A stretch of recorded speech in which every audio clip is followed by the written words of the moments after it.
Most people compare apps like Albert with traditional banks the wrong way. They assume it's just about who has better features or lower fees. Here's the truth no one tells you. The real difference comes down to how you manage everyday money, access cash, and handle financial emergencies. In this video, you'll learn how Albert compares to traditional banks in 2026, where each one wins, and which option might actually be better for your situation. Let's start with the basics. A traditional bank is what most people already use.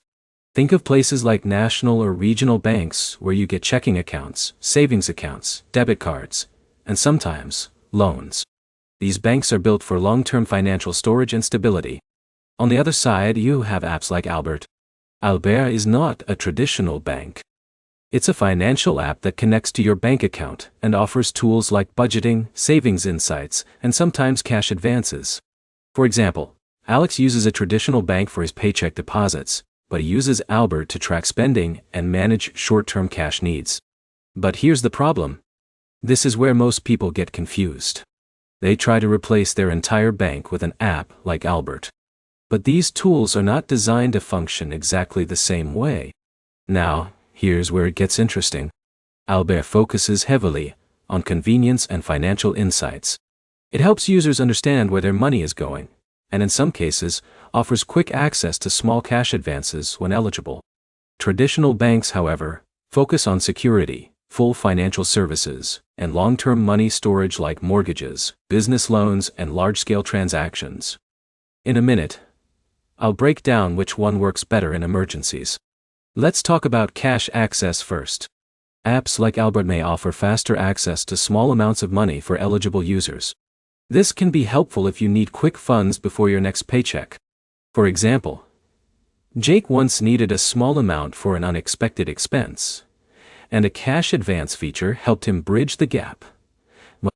Traditional banks, on the other hand, rely on overdrafts, credit products, or personal loans, which often take more time and may involve stricter approval processes. But here's something important. Traditional banks are usually more stable and widely accepted for all types of financial needs. They are also better for large deposits, long-term savings, and complex financial services. Now here's where it gets interesting. Many users actually benefit from using both. A traditional bank handles salary deposits and long-term savings, while an app like Albert helps with budgeting, tracking expenses, and managing short-term financial gaps. So which one is better in 2026? It depends on your needs. If you want stability, full banking services, and long-term financial tools, a traditional bank is essential. If you want budgeting help, spending insights, and occasional short-term cash support, Albert can be a useful addition. The smartest approach is not choosing one over the other. It's using both together to cover different parts of your financial life.